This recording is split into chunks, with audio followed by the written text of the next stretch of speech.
force those folks out, and that's, Cannot force retirement. Cannot discriminate based on age, which was that what it would be connotated to. We encouraged it.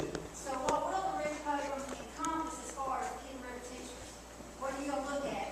Is it gonna be their job, how they did their job? Is it gonna be their long time? And what are they gonna do? What are you gonna look at? Our RIF policy is available, it's on our website if anybody wants to pull down the policy, but, and I don't know the policy word for word, I just know because it's been an issue lately that I've read it, but the actual RIF policy says it won't be the last hired is the first out, or it won't be the people that are eligible to retire. It actually says that the least affected should be the people that are RIF, and the policy requires that the Board of Education, before they ever RIF, they have got to sit down and put a plan in place and decide on how they will evaluate it. People are gone. If it's put in place, people, some of us that were not, that were still affected, they put back in.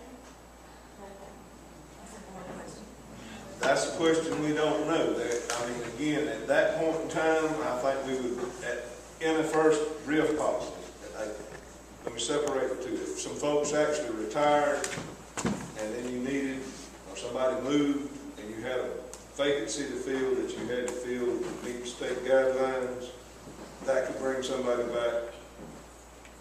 But if we do a RIF policy, for the term of the RIF policy, I think at that point, It has to be those for budget. positions would be vacated for the rest of this budget year anyway.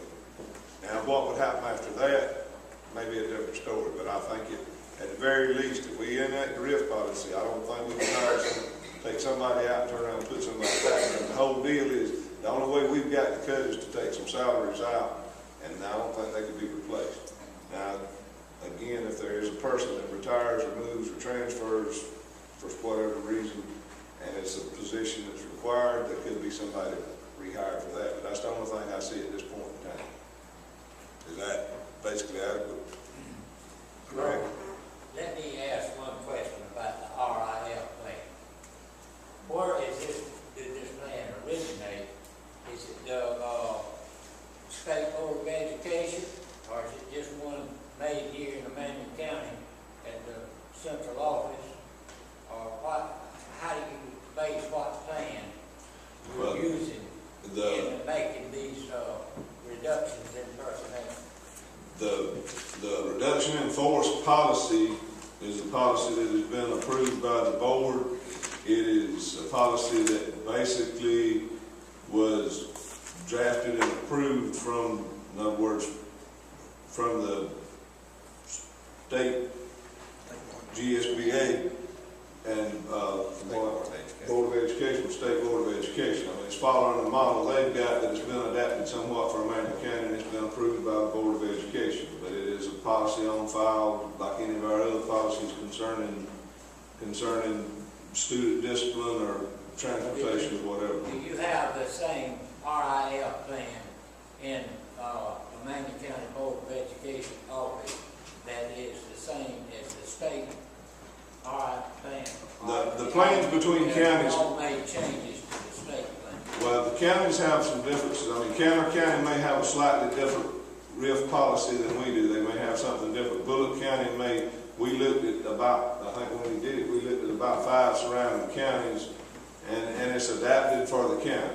Let me ask you, the copy that I picked up at the office, when was that copy written? The copy of the RIF plan, The RIF plan that you all are using. it was done in the last fiscal year, I think. I think it was In the last 12 months. It's been within the last 12 months. It was in the last fiscal year. It had changed from what it was last year. Our attorneys, probably a year and a half ago, recommended that all school systems go ahead and put a RIF policy in place because they were anticipating budget cuts, but it was probably about 18 months ago. I'm not very familiar with it, I think that right. Yeah, we've changed it within the last, probably not this fiscal year, it was probably last fiscal year. Well, I thought this RIF plan, the guidelines from the State Board of Education, how do you go about changing them to suit the particular boards?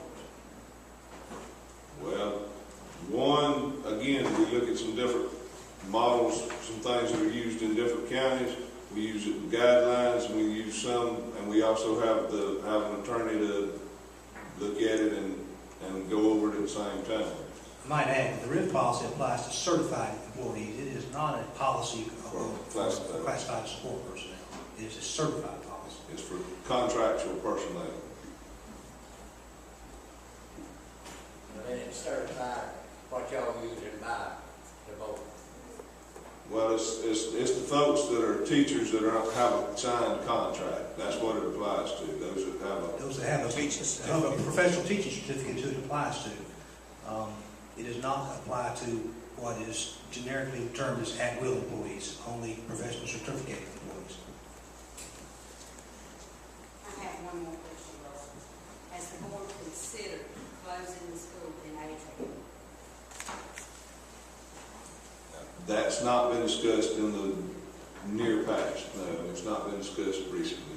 Can you tell me why it hasn't? I've lived long enough to see, and all of us that are there, I can tell my age, when Oak Park School was closed, it was just going to be the worst thing that ever happened.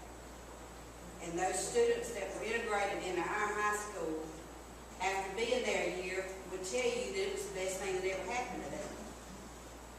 And if we're looking at hard choices, and all of us have to make them, Jude was talking about our farming economy.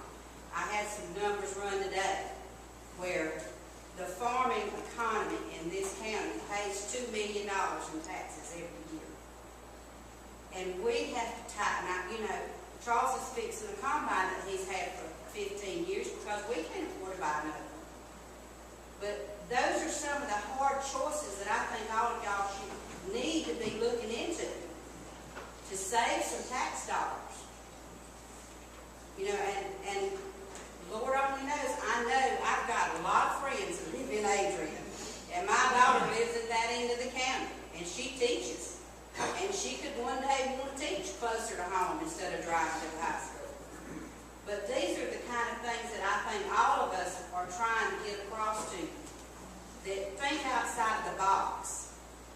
You know, if y'all will just do that for us, we feel, you know, like we're getting our dollars back from what we're putting in.